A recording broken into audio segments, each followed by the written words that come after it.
Ladies and gentlemen, the theme of the first panel today is Looking Out. And may I now invite members of the first panel to come up on stage.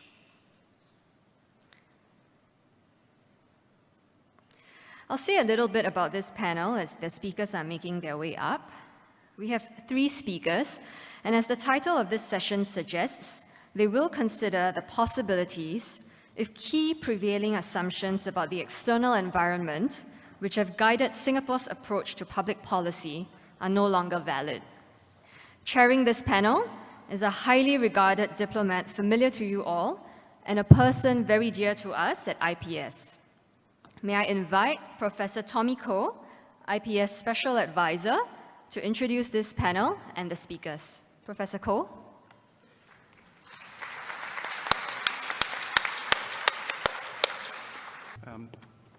Thank you very much, Lynn.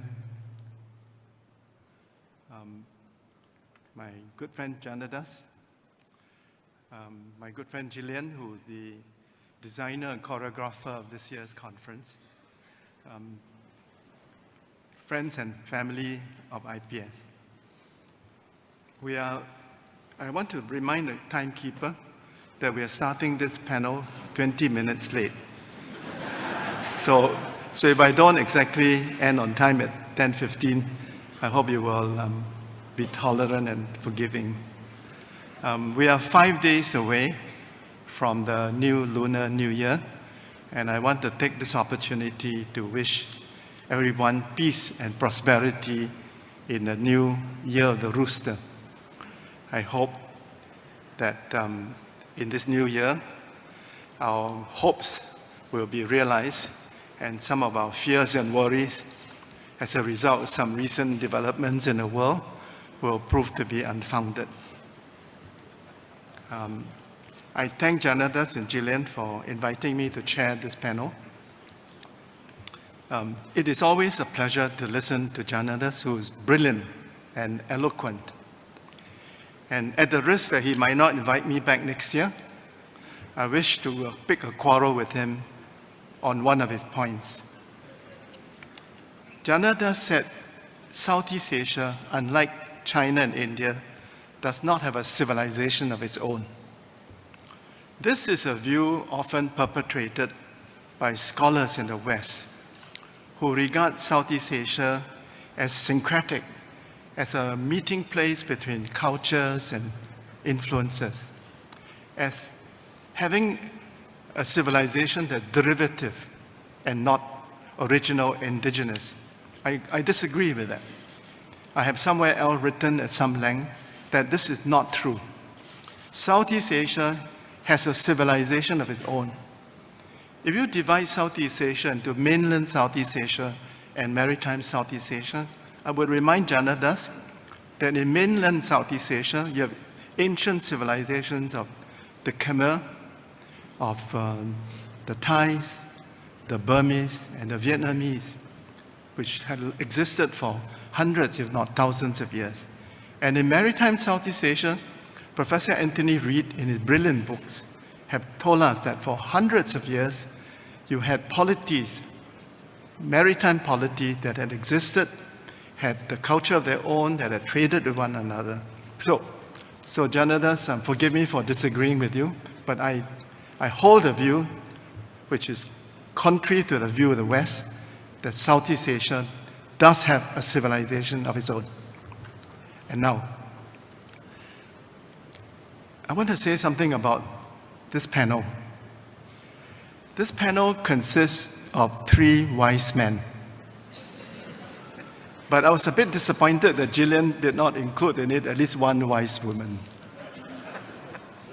My disappointment in not having a woman on this panel is, however, compensated by the fact that this is probably the oldest panel of this conference.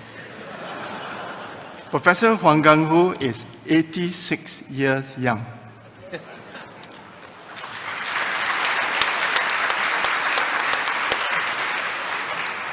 And I'm not a young rooster anymore. I'm 79 years old. I think in choosing Prof. Huang and me to be on this panel, Gillian is sending her boss, Janadas, two messages. One, it is time for Singapore to abolish a statutory retirement age. And the second message is not just to Janadas, but to the whole of Singapore, that it is time for us to combat the manifestations of ageism in Singapore.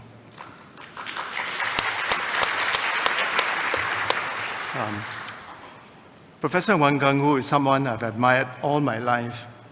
I regard him as my teacher, and we have asked him to answer a very difficult question. Since the Treaty of Westphalia, we have lived in a world of nation states. What if the nation state is no longer the organizing unit of the international community? Gungwu, that is a question that Gillian has posed to you. And now, please come here and enlighten us with the answer.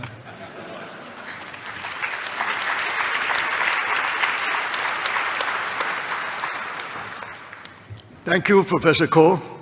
I'm not sure I want to advertise the fact that I'm probably one of the oldest people in this room, but I do have to say this, that it reminds me of the fact that when you live so long, you get rather obsessed with history and the past.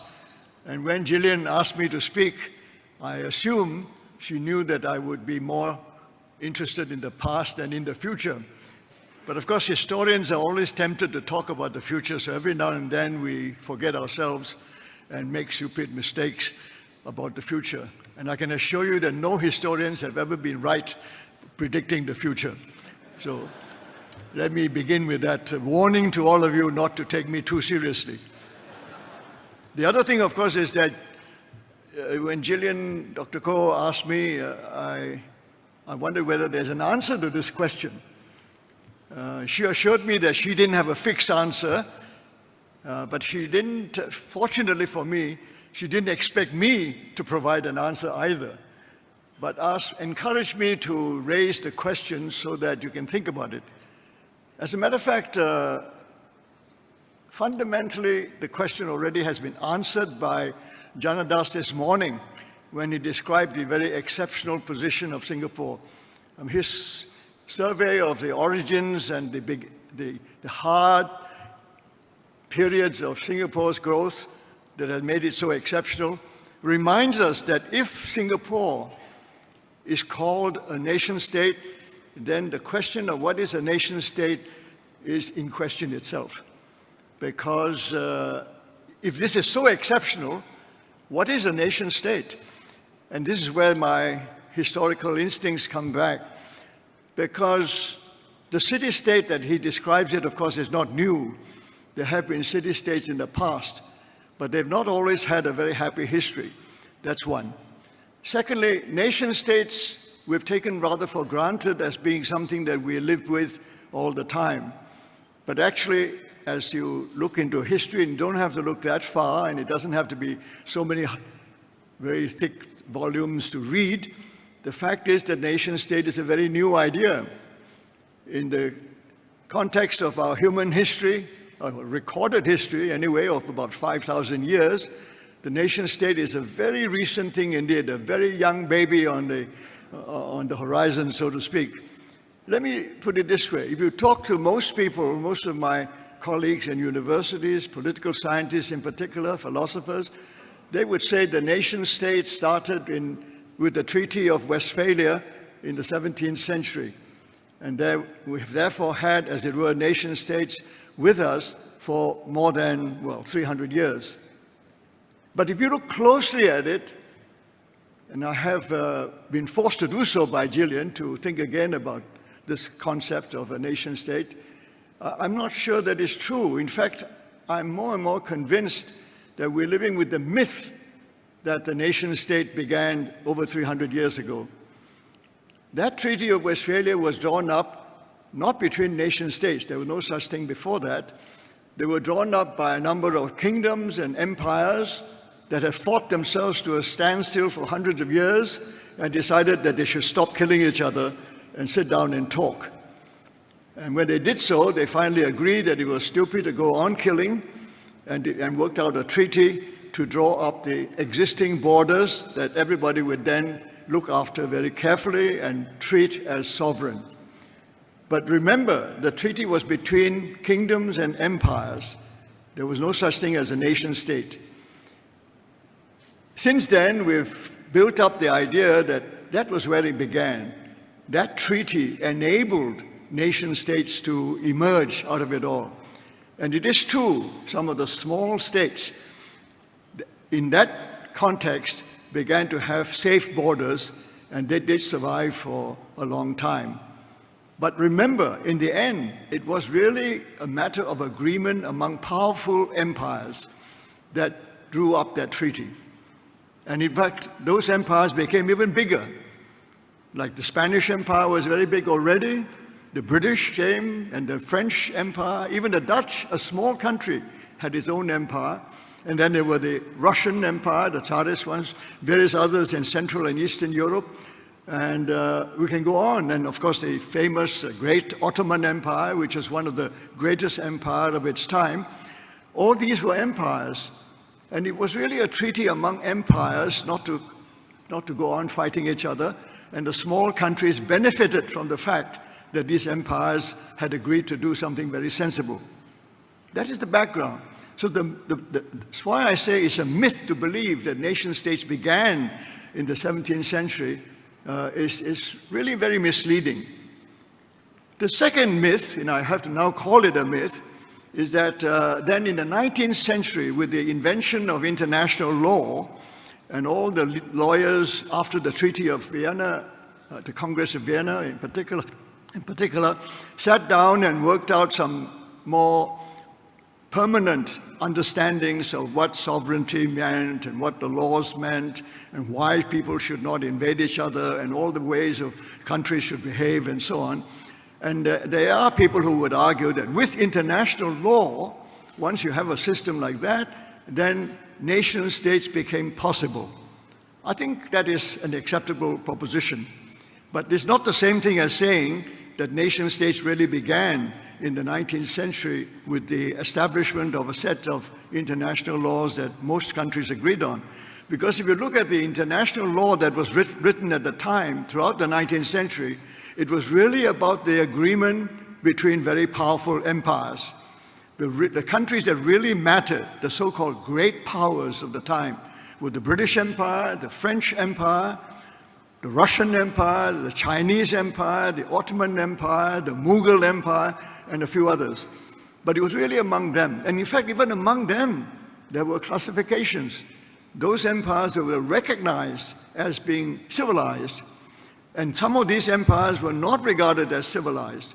In fact, there was a long period when the Chinese Empire, for example, was not a member, did not participate. It was only about 2 decades after the Opium War, when the Chinese had been defeated, that the Chinese were allowed to join, as it were, as an empire that was recognized by the other empires. And the Mughal Empire didn't last very long anyway by that time, following the Indian Mutiny. And the Ottoman Empire was very quickly, soon afterwards anyway, dismembered. And in fact, of course, this Treaty of Vienna and the international law did not manage to avoid wars. We had 2 world wars, very destructive world wars. But the funny thing is that the most destructive part of it was, eventually, after 2 world wars, what it destroyed was not the little small nation states that had been emerging slowly, but it destroyed all those empires. So the age of empires basically came to an end at the end of the Second World War. And for the first time, I think, since 1945, we can actually talk about something like a nation state. And if I read the question properly from Dr. Koh, is it the key organizing unit in the world? I've been forced to think about it. Is it? I'm not sure it has ever been the key organizing unit in the world. And I don't want to disagree with the question, but one should always answer a question as best one can. I think it's a fair question, but when the more I thought about it, they realized that, in fact, I was trying to work out a scenario when the world did not have nation states. I thought that was the positive way of looking at it. But I found that as I thought about it more and more, I'm not sure that the nation state has ever been a key organizing unit of the world. It may have been one of the units, but in the end, we have always been looking at, to begin with, powerful kingdoms and empires, later on, powerful countries, the great powers, which were in themselves empires, who determined the shape of the world. And even after 1945, when we turned around and depended upon the United Nations organization and looked to the United Nations to interpret international law, to make sure that it was possible to defend those small little countries from the big ones, we have been facing tremendous difficulties ever since. From the beginning, it was stated that 5 of those countries were exempt from some of the basic rules of the United Nations pertaining to nation states. 5 of them were kind of superpowers already, given their particular position in the Security Council. And since then, you might say that with the Cold War and so on, these 5 were reduced to two superpowers for several decades. And then with the fall of the Soviet Union, we're down to 1 superpower. And that's what we have been facing ever since the 1990s. 1 superpower, and lots of other little powers, some big, some small, but none of them really having or could possibly match the kind of power wielded by the 1 superpower. That is the reality. But of course, we hope and expect the United Nations, backed by international law, to provide these smaller countries with the safety, the guarantees of sovereign rights and so on, and we of course still are hoping. There is no guarantee. What has happened since 1945? We've seen a number of so-called nation states divide up into other nation states. There's very little instability in the borders of the so-called nation states. I mean, in my own lifetime, to see the way Pakistan was divided very quickly into 2 states.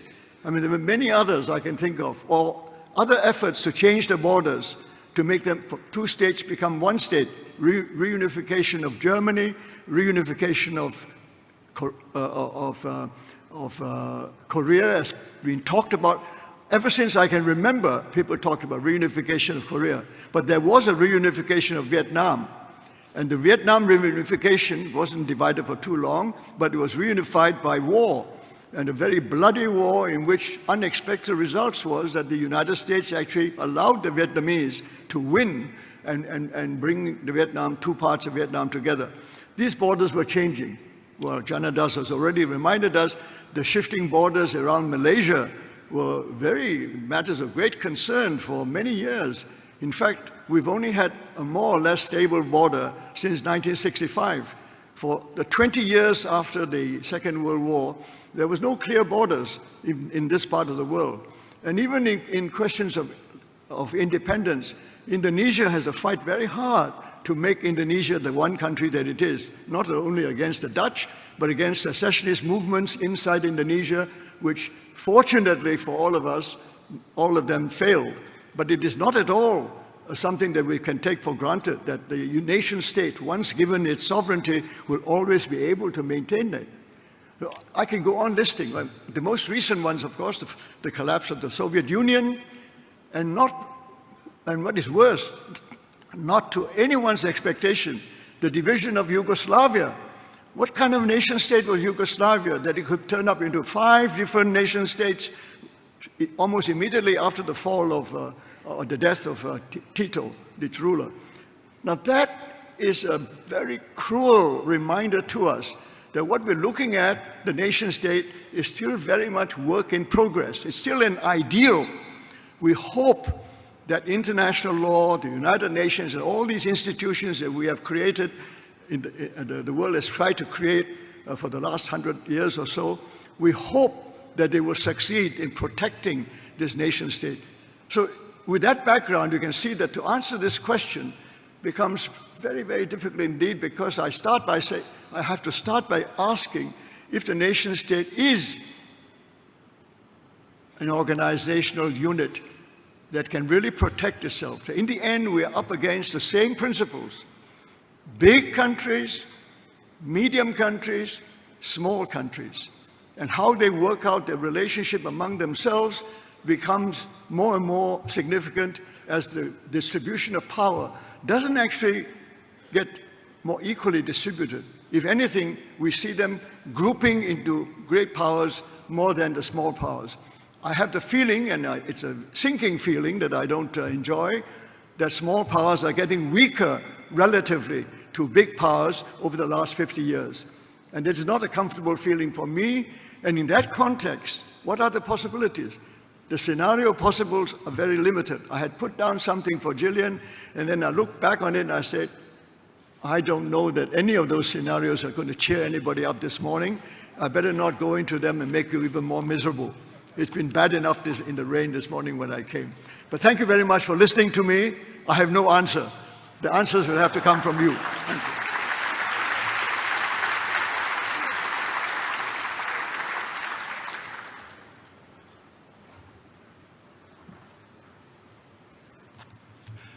I've learned something, Gillian, which is that when you invite an economist to speak, you never get a straight answer because they'll say on the one hand this and on the other hand this.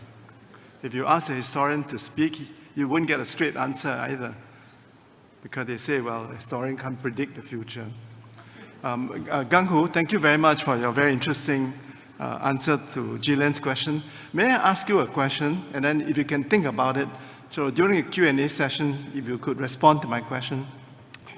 Being a UN man, I've spent most of my life working in the context of nation states. There are 197 member states of the UN, so I'm a nation state man. And the nation state is, for me, still the key organizing unit of our world. But I also recognize that there are some developments that challenge the authority of nation states. One challenge is that some states have decided to pool their sovereignty, to become a member of a larger unit like the European Union. So that's one. Pooling sovereignty, creating a larger unit. On the other hand, there's the opposite development. There's a wish for people to belong to smaller, more homogeneous, more comfortable units.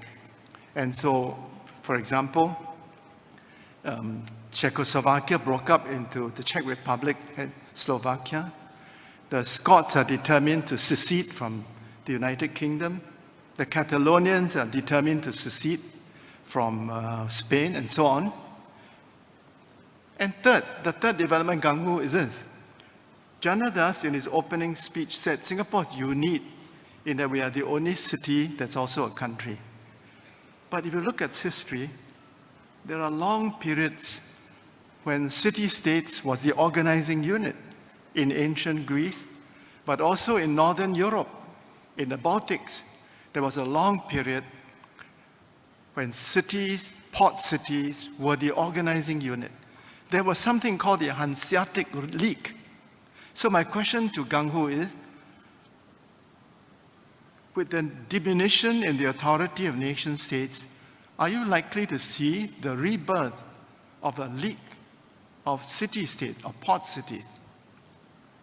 Now my job is to introduce the next speaker, who has been asked an even more challenging question. Will globalization fail? It's a very challenging but very timely question. I never expected to live long enough to hear a president of the United States speak against free trade and globalization and in favor of protectionism. But I just read to you a line from the inaugural speech of President Trump. And I quote, "Protection will lead to great prosperity and strength." Isn't it amazing that the leader of the biggest democracy and capitalist system in the world is a champion for protectionism? And on the other hand, the leader of the biggest communist country in the world, has gone to Davos and tell everybody that I champion free trade, globalization. We live in a strange and confusing and contradictory world. So to answer this important and timely question, Gillian has picked someone which, according to IPS propaganda, is the smartest man in a shell company. Dr. Kong Cho Un is Singapore's gift to Shell. He's the chief political analyst in the global business environment team. He's based in London. He has got 20 years of experience in scenario planning and played a very important role, key role, in the scenario planning in 95, 98, 2001, 2005. He is a member of the Brains Trust of the Avian Group. He's also on the board of a very famous business school in Lausanne, the International Institute for Management Development. He's an adjunct faculty member of Chatham House and an associate fellow of the Said Business School at Oxford University. It is a great pleasure to invite Dr. Kong to come to the podium and answer this timely and difficult question. Are we seeing the end of globalization?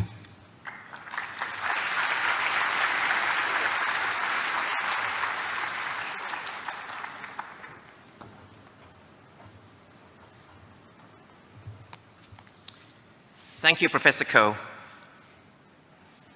We need to begin by asking ourselves, why this question now? Would we have seriously considered it a decade ago, even a year ago? Well, we live, as Prof. Koh was saying, in strange times. And I have to say, it would have been unlikely that we would have conjured up this question at this conference a year back. But today, with an increasingly strident nationalism, a building of walls, a closing of doors, and indeed a closing of minds, concerns over globalization failing are growing. We have to take this question with the utmost seriousness, and it's a question that's especially germane for today. The great era of globalization that now appears to be drawing to a close began with the post-war recovery of Europe and Japan from the mid-20th century onwards. Then, of course, we had the beginnings of growth of the so-called Asian tigers, including, I have to say, Singapore, from the 1970s, followed by the opening up of China with Deng Xiaoping's reforms from 1978. Thatcher, Ronald Reagan spearheaded a radical market liberalization in the 1980s. And we then saw the collapse of Soviet communism from 1989 to 1991. It seemed to many people that a brave new world of progress, peace, and harmony was dawning. Globalization was like an inexorable force through the spread of new technology and market liberalization, a fundamental cornerstone belief shaping our understanding of the global environment in which we live. Francis Fukuyama wrote his famous end of history thesis. In Shell, in the 1990s, we talked about TINA. There is no alternative to globalization, market liberalization, and the spread of technology. But at the same time, and this is what is relevant for today, at the same time, even in the 1990s, we recognized that globalization carried within it the seeds of its own possible destruction. In 1995, we came up with two scenarios. One of them, we called it Just Do It, celebrated the continued advance of globalization and the spread of global markets. The other scenario, presciently we gave it a Chinese name, Dawo, or Big Me, argued that globalization would come up against governments who have their own concerns, which they would want to protect, and societies which would look to preserve their cohesion, and that the politics of identity would act to filter and to restrain globalization. In 2001, we highlighted another concept, that of heartland versus edges. A division between, on the one hand, traditional values rooted in culture and history, and on the other hand, an outward orientation and global identity, but in danger of being disconnected from its heartland roots. This division, we noted, ran through countries, societies, and even poignantly through individuals.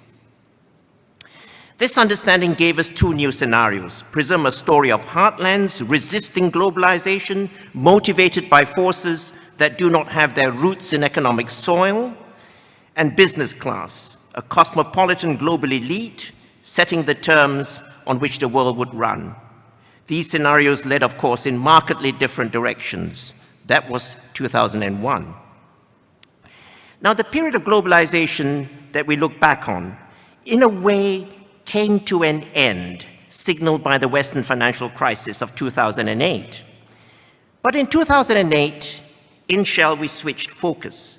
We highlighted the critical challenge that climate change poses for us. In our global scenarios of that year, we made clear that we cannot continue using energy in the same way that we have always done, and that a critical energy transition is inevitable. Climate change has always been part of our scenarios. Let me make that clear. Going all the way back to the 1990s, but from 2008 onwards, climate and the implications for energy became front and center stage of our global long-term scenarios. In our current scenarios from 2013, we call them mountains and oceans. We repeated the challenge that we faced from climate change. But we also emphasize that simultaneously with facing a critical global energy transition, we also confront a range of other critical transitions in the global economy, in geopolitics, in governance. Recovery from the 2008 financial crisis has proved to be difficult. We sense there's no way of going back to what economists once fondly referred to as the Great Moderation. At the same time, we see a shift of geopolitical and economic power from west to east. This has proved highly disruptive to societies in the West, particularly to people who feel that they have somehow lost out in that shift. Economists, of course, measure that in terms of GDP, but it's more than GDP. It's a sense of identity. It's a sense of community. At the same time, it's proved highly invigorating and empowering to societies and to people who have won, who have gained from that process. But this is also disruptive, but in a different way. For ruling elites, particularly those who have grown too complacent with their entitlement to rule. We see people in all parts of the world demanding change from governing elites that have lost their legitimacy. The problem for many of these societies is, of course, that what the people want is themselves inchoate and confused. So what lies ahead? That's the question for us today. A number of critical transition points are coming together. Energy, of course, but also economic and political. And they're doing so in an increasingly interconnected world. We're moving into an era of volatile transitions, and globalization as we've known it will have to change. We may get a smooth transformation of the system, but transitions by their very nature are inherently unstable. Mao Zedong once said that a revolution is not a dinner party. We are moving into a more fluid geopolitical environment with much greater political uncertainty and the danger, I have to say this, of an increasingly confrontational world. The global order may well be moving into a period of disorder before, hopefully, the system gels together to establish a new order. How much disorder there will be, or how much order we might get in this transitional period, will depend on the choices that we as people and that our governments make. So will globalization fail? Let me be clear. The technological component of globalization, which increases connectivity, will not fail. Knowledge cannot be taken away, but technology is just the carrier of globalization. John Gray, the eminent English political philosopher who's worked with us over many years, has argued that globalization simply carries on, but it has no inherent tendency to promote either free markets or liberal democracy. What could and will change is our understanding of, and hence our attitudes toward, connectivity, with its promises and its perils. This in turn impacts on our practice of globalization, how we use globalization to shape the way we live, how we interact with others as individuals, as societies and states. Globalization therefore will change as the old model is seen to fail. Globalization itself doesn't fail. Rather, it's up to us and the choices that we will make, which will determine whether globalization shapes a world for the better or a world for the worse. Globalization could move in one of two possible directions.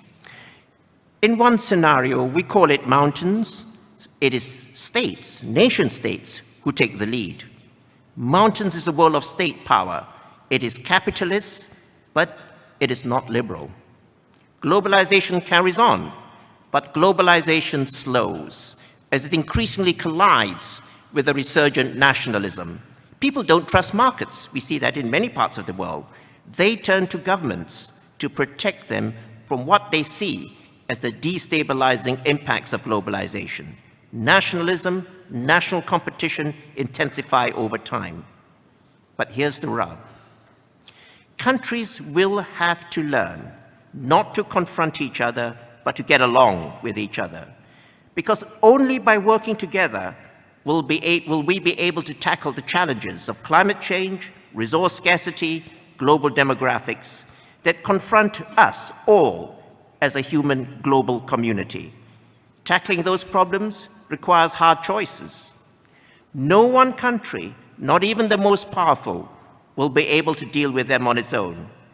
If we don't find a way to work together, we will fail, and the consequences will be profound. None of us can isolate ourselves from these consequences.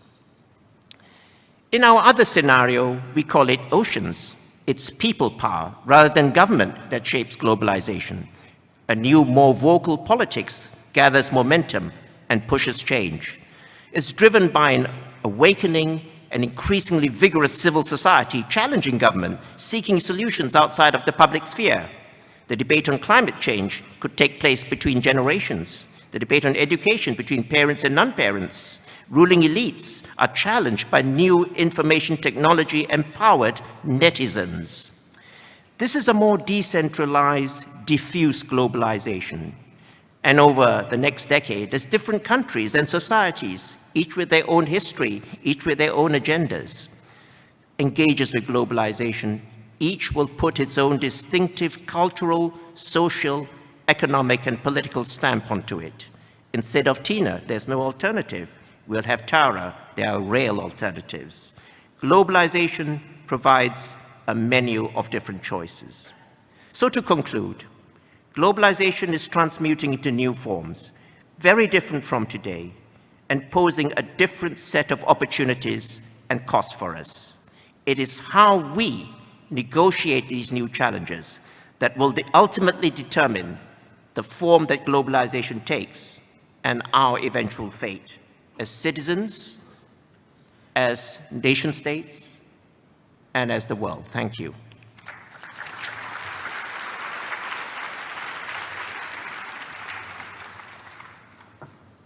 On climate change, I would remind Dr. Kong that President Trump is on record as having said during the campaign that climate change is a hoax perpetrated by the Chinese to fool the Americans.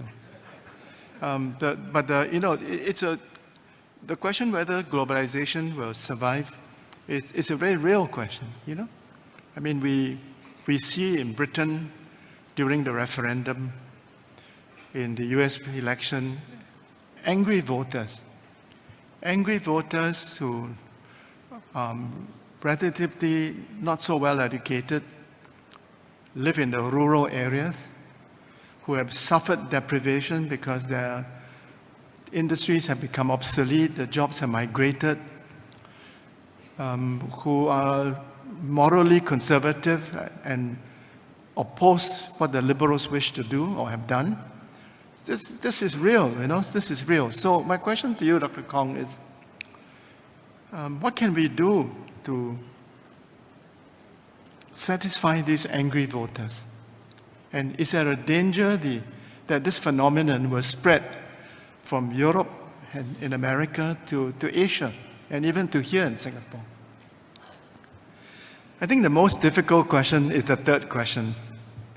And the question is, what if Singapore has to choose between the United States and China? And I would say, Gillian, that it may not be a hypothetical question, you know? It may not be a hypothetical question. Singapore's foreign policy is to be close to, but not aligned with any great power.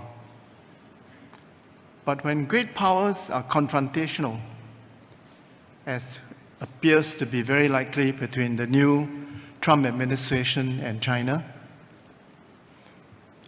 then it narrows the room for a small country like Singapore. If President Trump unleashes a trade war with China, this will be a disaster for all countries in the world, and we will all suffer collateral damage. If President Trump encourages the pro-independence DPP government in Taiwan, this will have a repercussion on us. It already has a repercussion on us. I think the detention of the 9 Terex vehicles in Hong Kong has to do with the increasingly acrimonious relation across the straits and between Beijing and Washington. So we need a very wise man to answer this question.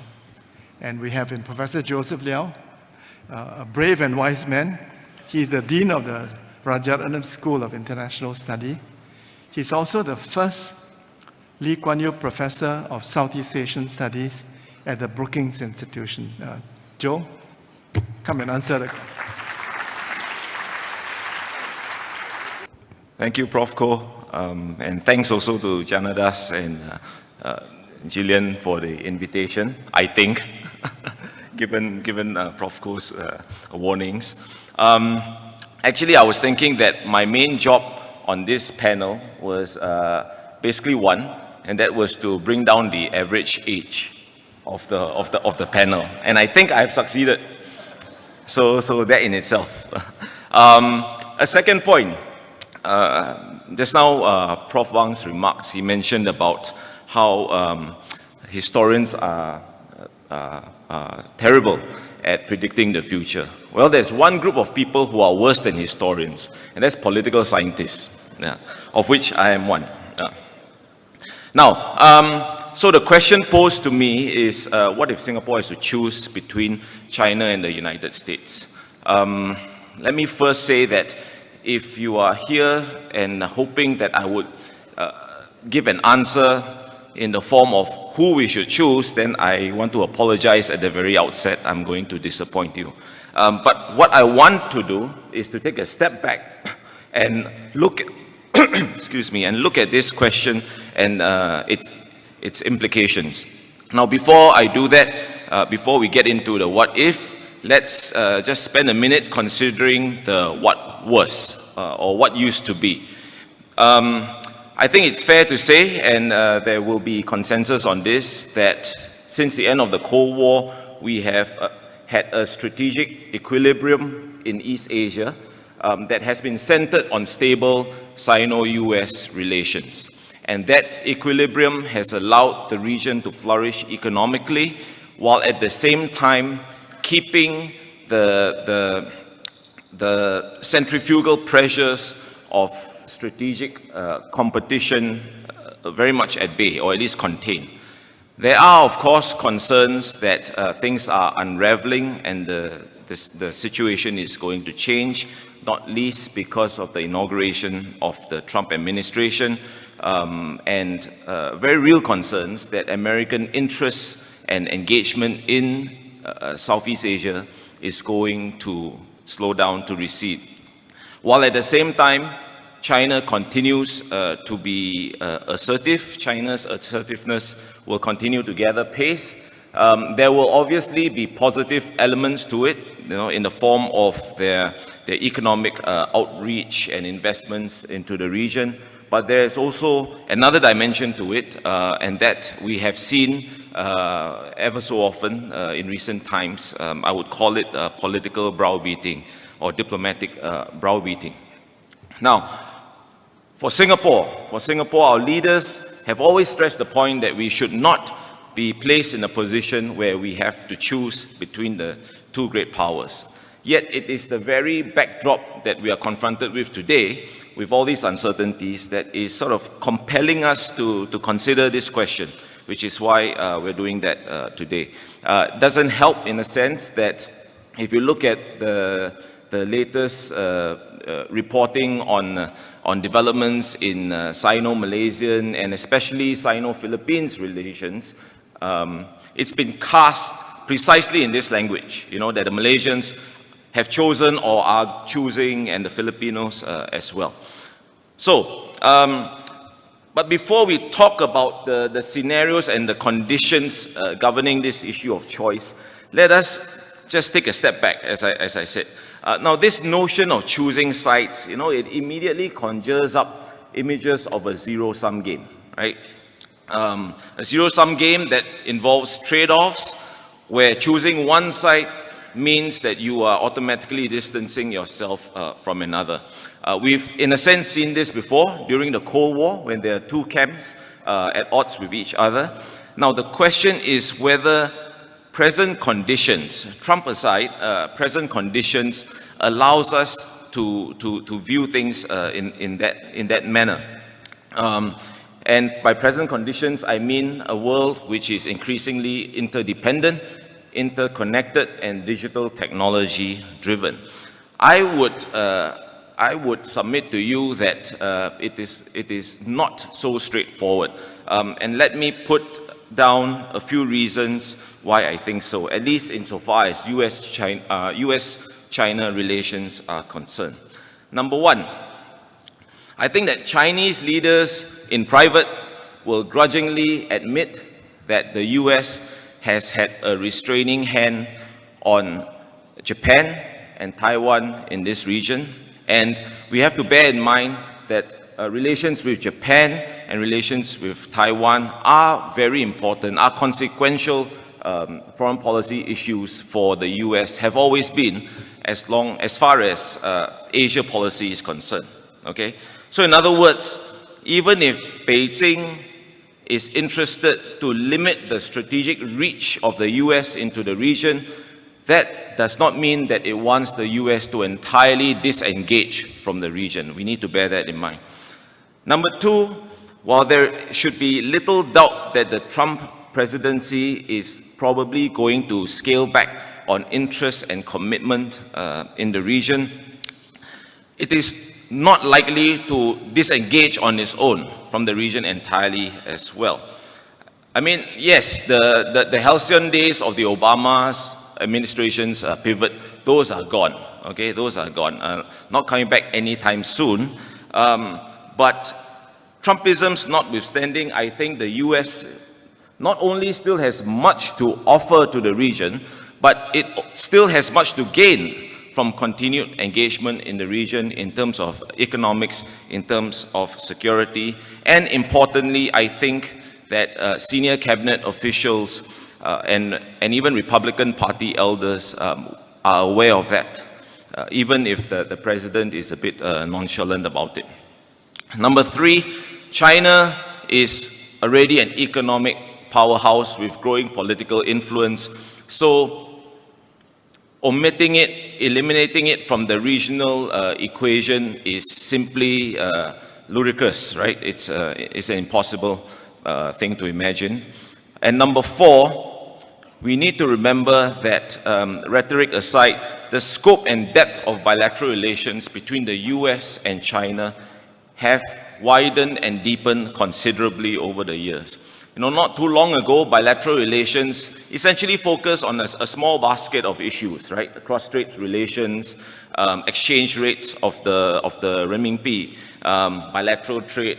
But over the last few years, it has expanded to a wider range of issues. Here we're talking about territorial disputes, we're talking about regional economic trade initiatives, we're talking about global issues like climate change, non-proliferation, counter-terrorism, cybersecurity, a whole range of issues. And the number of official and unofficial channels for them to discuss these issues have also increased. So simply put, this bilateral relationship, which at least to me is the most complex relationship between two great powers that the world has ever seen. And to sort of dismiss the way that they are intertwined and the way they overlap with each other, the interests of these two great powers intertwine and overlap with each other, I think it's much more complicated than that. But let me move on and now consider, if we insist to think about Singapore having to choose sides, what sort of conditions are we talking about? Or what sort of scenarios might throw out this challenge to Singapore where we have to choose sides? So in other words, let me contradict all that I have said earlier and draw up some scenarios. I have at least 5, there are probably more, but let me draw up 5. Number 1 is the election of an unpredictable, impulsive, self-absorbed, vengeful president in the US, which thankfully has not happened. Okay. Number 2, you have nationalist hawks tightening their grip on power in China. Now, these would be found predominantly, but not solely, in the PLA. And here we're talking about a segment of Chinese society that has no reservations when it comes to thinking, talking, and planning for conflict with the US, and more importantly, they have no patience to suffer the anxieties of small states, which may be caught in between. Okay? They believe that the rise of China is inevitable, and the US and its friends are basically standing in its way. Number 3, a serious breakdown in Sino-US relations, which obviously flows from the first 2 assumptions, right? And here we're talking about a situation that is back to the Cold War, and all those images conjured up by the discussions about the Thucydides trap come to mind.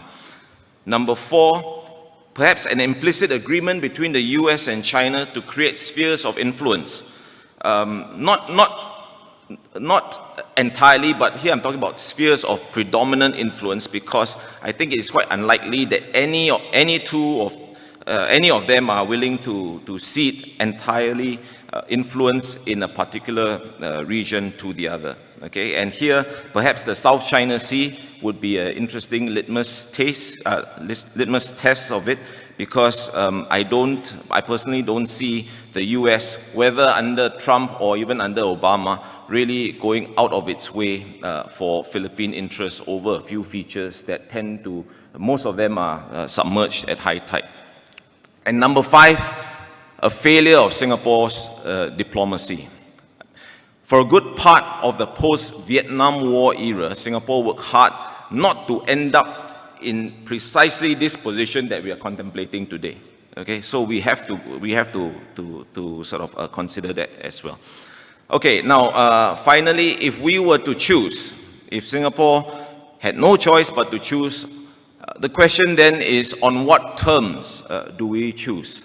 Let me offer some thoughts on this. Number 1, if we choose on the basis of interests, not countries, right? So the question has been posed in that respect, US or China. It's a cliche, but then it's worth reiterating that we are pro-interest, not pro-this power, not pro-that power. And certainly any choice that is made cannot be made at figure of speech, gunpoint. Number two, there should be no interference in domestic politics involved. But I think this would be difficult because if we were to essentially capitulate and make concessions, it would be a slippery slope. It would be a slippery slope, and it would be a challenge for the government of the day in Singapore. And it's not just Singapore, it's any small state that finds itself in this position. Number three, we have to be mindful of our neighborhood. If making a choice means making concessions, we must be very careful of the signals that are being sent in the process of making that choice. Okay, we may send the wrong signals, or other states may read the wrong signals and draw wrong conclusions from our actions, i.e. that Singapore is a pushover. And I don't think it is in our interest to send that signal consciously or otherwise. Bear in mind, Singapore is not unfamiliar with bullies, right? And number four, we need to remember that the US and China are not the only major powers of consequence in the region. Again, the question has been cast in that way, US-China, and of course, the Sino-US relationship is going to be a key feature of regional affairs in the foreseeable future, but it is not going to be the only determinant of regional affairs. There are other external players around, and we have to continue deepening our relationships with them as well. And lastly, ASEAN. It's probably not the best time to talk about ASEAN unity. I mean, ASEAN has seen better days as far as its unity and cohesion are concerned. But nevertheless, we need to be mindful of the fact that small states in Southeast Asia are all facing the same challenge, the same dilemma. Okay, it's not something that Singapore itself is confronted with. Okay, other states in the region face a similar dilemma and are also pondering how to navigate the waters of great power politics. And I think it would be very useful for Singapore to not just look at it from a purely Singapore/national interest point of view, but also in relation and in cohesion with our neighbors who are also facing the same challenges. So on that note, I will stop.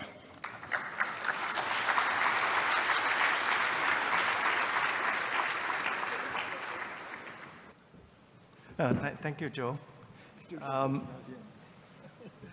think all of us would agree with Joe that for as long as possible, Singapore will try to avoid having to make this invidious choice of either siding with the United States or with China.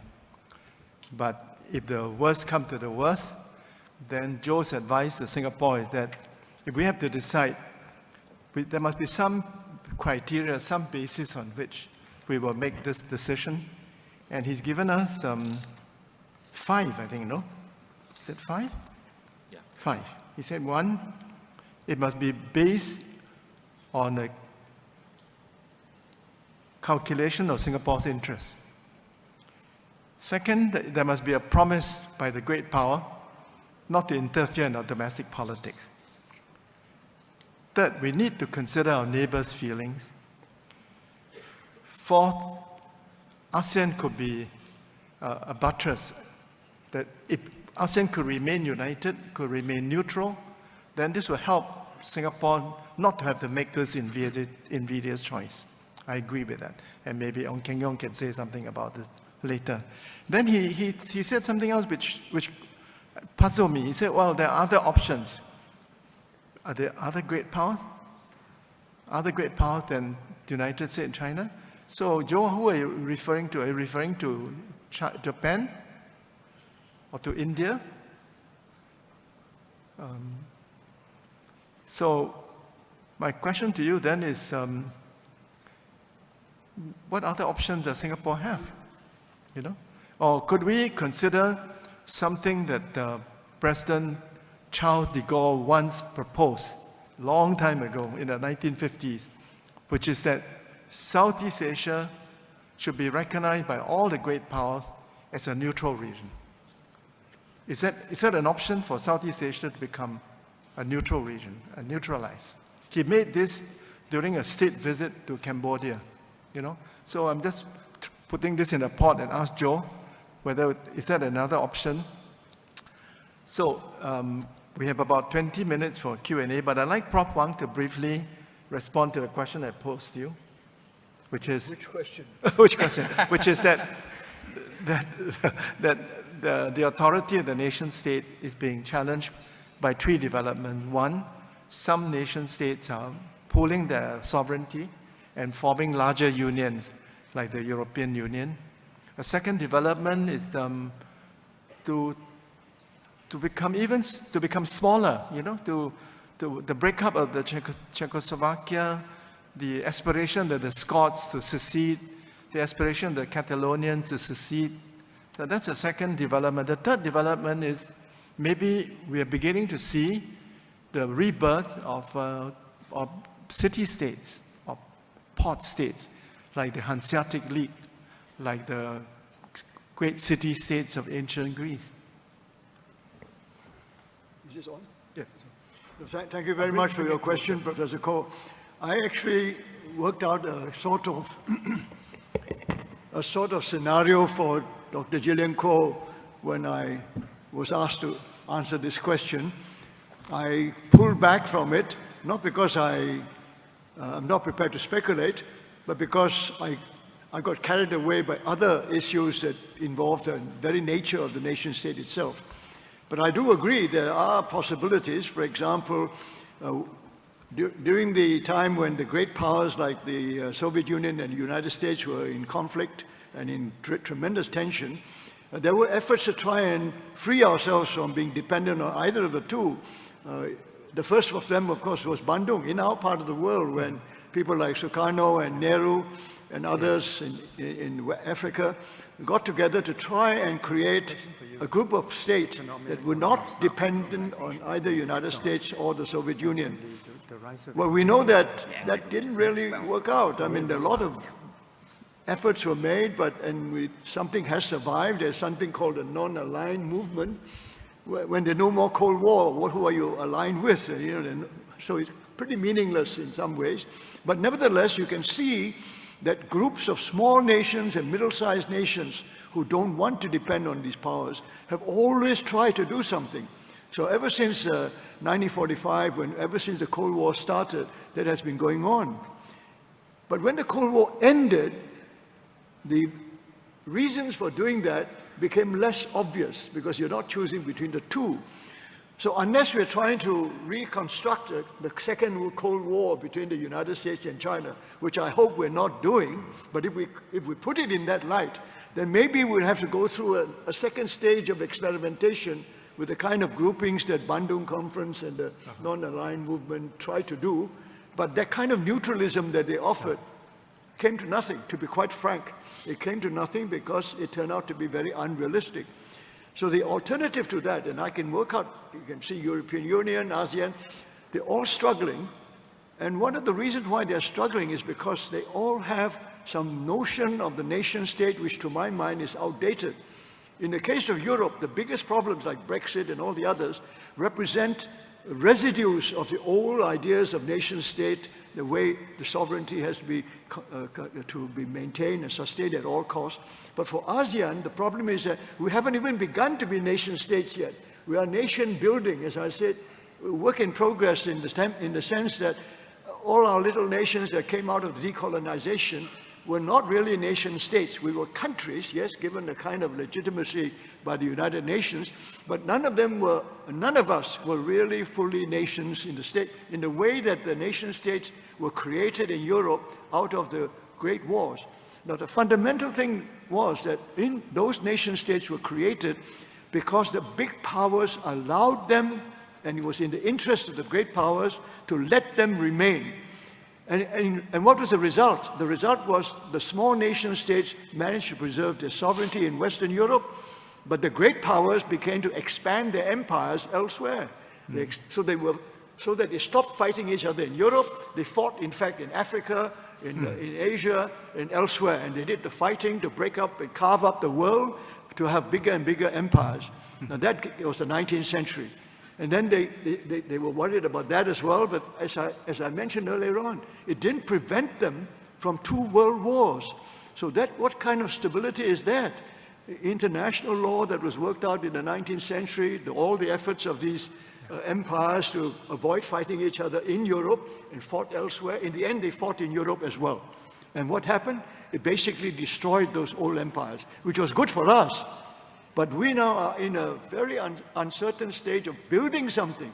We're trying to build something, so we must not have too many vague hopes and expectations on the basis of the ideals that we used to have. We must be very hard-headed. So I must say that when Gillian asked me to answer the question, I put out those scenarios, I ended up by being very concerned that we should not allow ourselves to be carried away by some of those great ideals without recognizing some of the real realities. And the reality of the possibility of a second Cold War between the United States and China. I don't think it'll happen quite that way, but it could be something like it. Yeah. And that poses real problems for the whole question of nation states anyway. Thank you. My question to Dr. Kong is, will globalization survive the rise of the angry voter? Okay, well, for me, I'm very clear that globalization per se increases the size of the pie. It's how we divide that pie that is really the critical question for today, and that's essentially a political question. Yes. We can choose whatever means we like, but we have to recognize wherever we are that we are part of a community, society, and that needs to carry every member along with it. But I'll say something more, if I may, Prof. Ko. Yes. Because as we move into the next stage of globalization and the next stage of technology development, the 4th industrial revolution and so on, it may not be the poor, but increasingly it could be the middle class that could come under threat, under pressure from growing global competition, from declining living standards and so on. And let's remember that it was the breaking of the middle class in post-1918 Germany that gave rise to Nazism. So we see it's the middle class that is, to me, the crucial indicator to watch looking ahead at the next stage of globalization. And then on top of that, there's the element of trust. Because increasingly, there is a deficit of trust in political elites. So you referred to Brexit, and we even had a very prominent British politician saying, we've had enough of these experts. Expertise is no longer something to be valued, but to be derided. That leads us into very dangerous territory, in my view. But let me also be clear, we are all like that eminent politician. If you go to the doctor these days and he gives you a prescription for your ailments, do you just take the medicine? No, you check it out on Wikipedia. You do that? You do that. Oh. Don't you trust your doctor? Well, yeah, do you or don't you? I do. Many of us do. I do. We check it out. Or we ask our friends on Facebook or whatever, what happened to you when you took this drug? And then we could challenge our doctor in turn. So trust has moved from vertical to horizontal. We trust our Facebook friends. That's the mantra for today. And that's a dangerous, though nevertheless, a dangerous but inevitable part of where we are today in today's interconnected world. I just checked on Wikipedia how many member states the United Nations has, and it tells me 193, not 197. Now, that doesn't mean Wikipedia is right. We live in a post-truth world. Wikipedia is wrong. There you go. There you go. So, who do we trust? What do we take? That's critical. Okay. Thank you. I have 2 questions for Joe, quick one. Apart from China and the United States, which are the other great powers? And is de Gaulle's whole idea of neutralizing Southeast Asia a way out of having to choose between the United States and China? Yeah.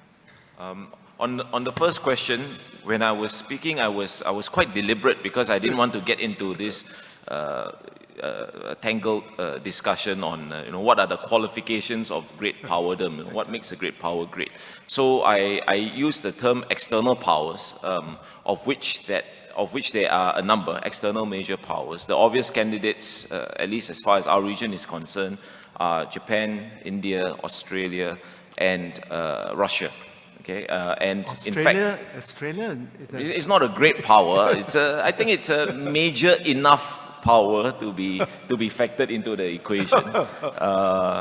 But we could get into a debate on that. But I think the main point is really to look into diversifying the kind of engagement that we have with the external players of consequence to regional affairs and deepening them as well.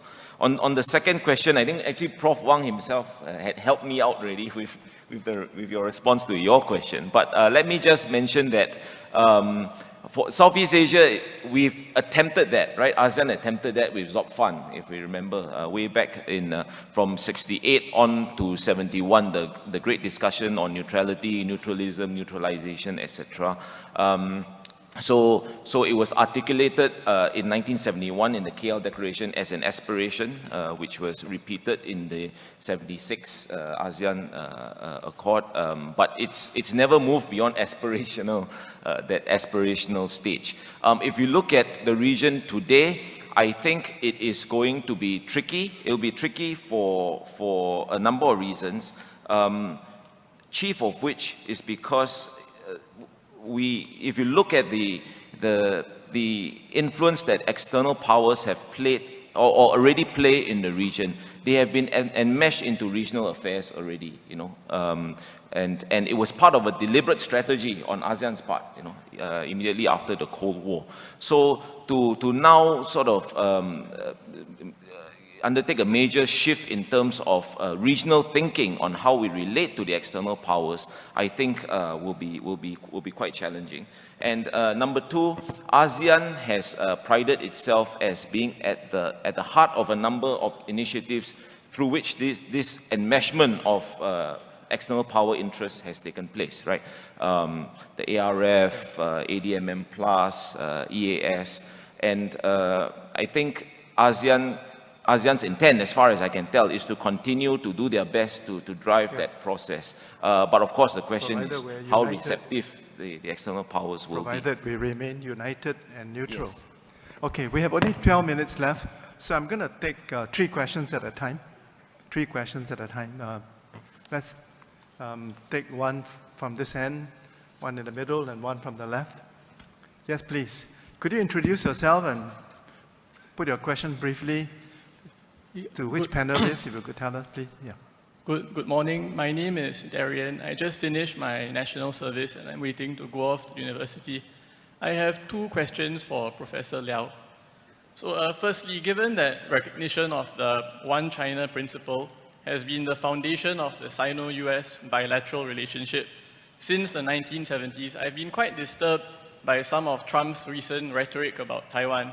So my question is, as China and the US move towards a new modus vivendi, do you think that we will seriously see the US using adherence to One China as just another bargaining chip? My second question is, do you think that the upcoming 19th National Congress in China could be affecting Chinese foreign policy in terms of leaders perhaps playing more towards the domestic gallery? Thank you. Thank you. I think the second question should be for Prof. Wang, who's one of the world leading authorities on China. First question for Joe. Yes, I agree. Yes, another question? Let's take 3. Yeah, please, let's go to the microphone and introduce yourself. Dr. Gay Min. My name is we give the lady first and then you. Yeah, Thank you. Don't go away. Please stand at the mic. Yeah, Min. Thank you. Well, I'm a doctor, and I must tell Dr. Kong, we also check up our answers on Wikipedia. But yeah, my question is mainly directed to Dr. Kong. I would like to say that actually, I think globalization as we know it has already failed or is rapidly failing. Well, as Dr. Kong has said, there is lack of trust now in the current system of globalization. What's your question? What's your question for So, Dr. Kong? I want to ask him, or any of the other panel members, if globalization fails, globalization in the current model that is supposed to be a rising tide that raises all boats but has not, Singapore's success, Singapore's, in fact, exceptionalism is premised on this model of globalization. So how are we going to survive? I think the hard choice that faces us is not choosing between US and China, is how we are going to change our model and succeed in the new globalization, which we don't even know what. Okay, so the question for Dr. Kong is, how will Singapore survive if globalization fails? Yes, you please. Okay. My name is Shamsher Zaman. I am ambassador to Jordan. My question is that if US withdraws from this region in terms of defense cooperation and defense relationship, there will be a gap. How it will affect Singapore and the region, and whether any ideas who will fill this gap? Thank you. So your question is, I guess for all three of them, what are the consequences of US withdrawal from the region? Yeah. I don't think anybody in Washington talking about withdrawal, you know. I think that that we must make an important distinction between isolationism, which means withdrawal, and unilateralism. I think the Trump administration is more unilateralist. I don't think it's isolationist. The person who's been nominated to be the next Secretary of State, Mr. Rex Tillerson, has in fact made some very strong statements about what the United States intend to do in the South China Sea.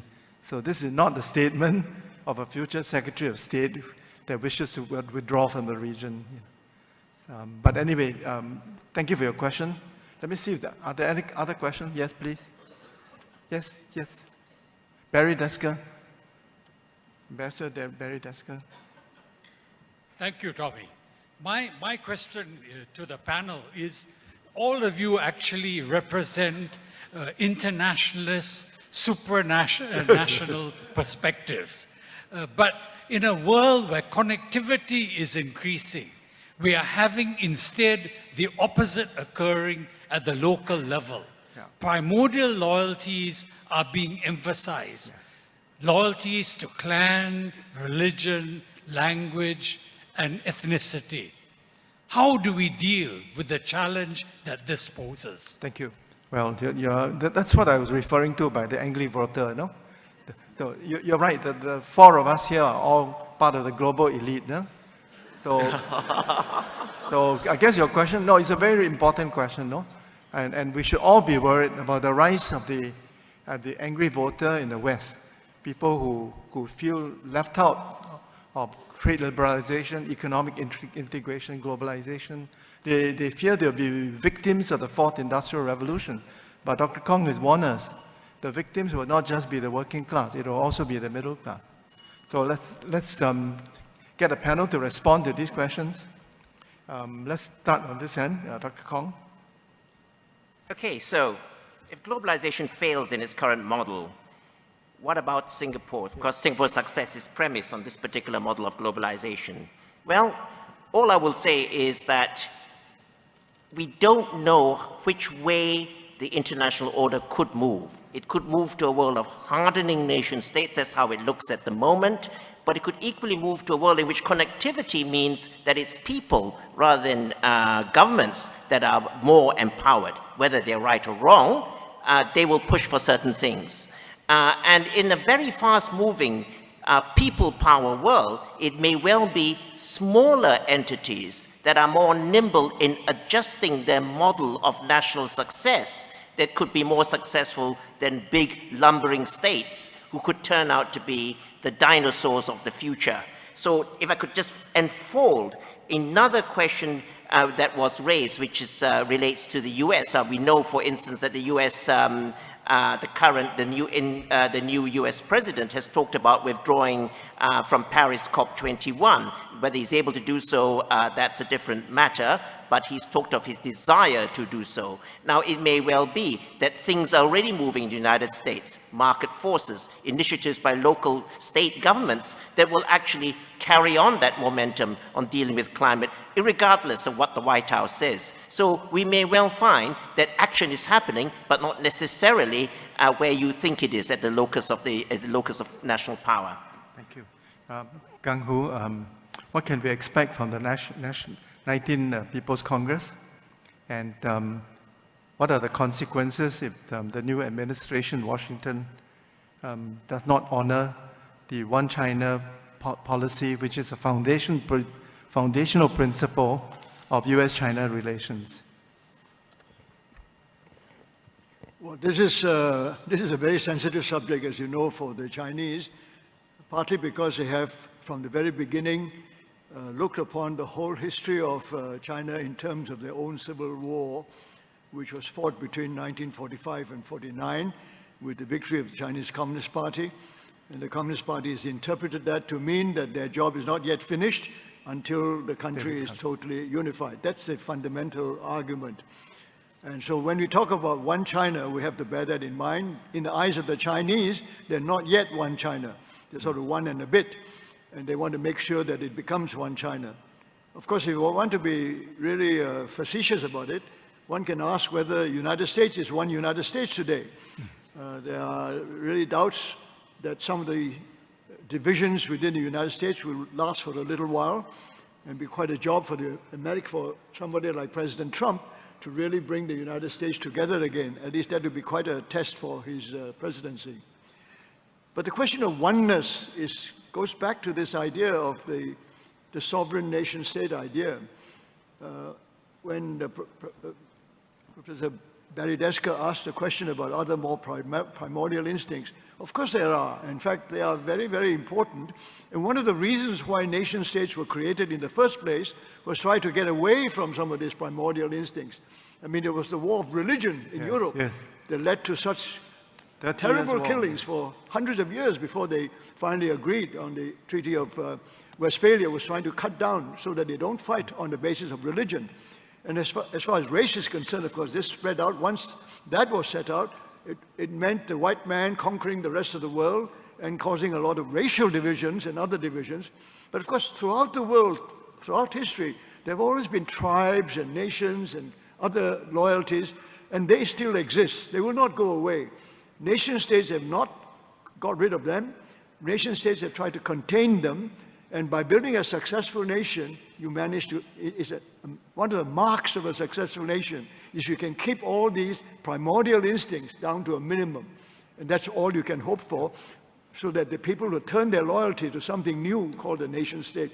But I still say this is very much work in progress. And not only in Asia, in Southeast Asia, it's pretty obvious it's work in progress. But even elsewhere, even in a country like Europe, they are still facing problems of nation building. There is by no means a kind of job you declare it's finished, it's done, the job is done.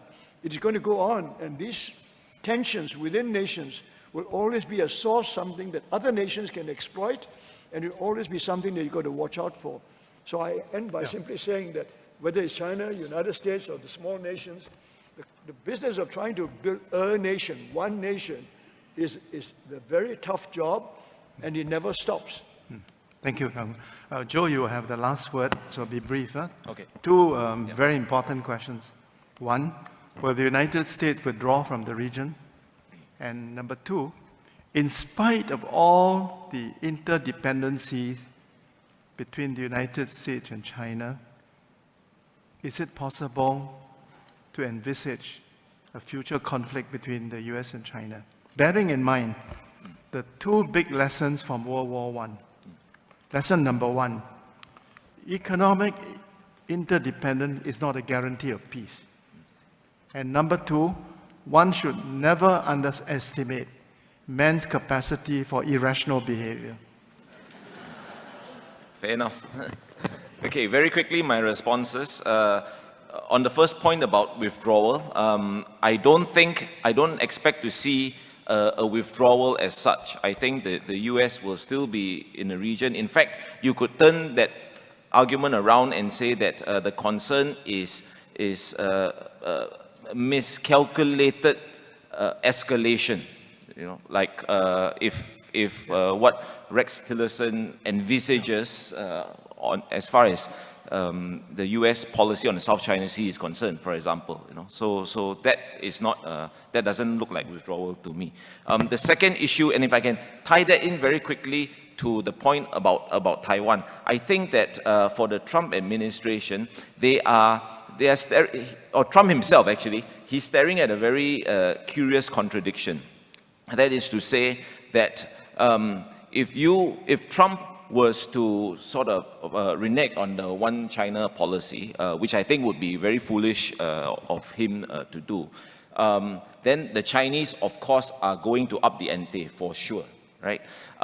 Then the question begs: what is Trump going to do? How is he going to respond? Is he going to, send carriers through the Taiwan Straits? Is he going to really?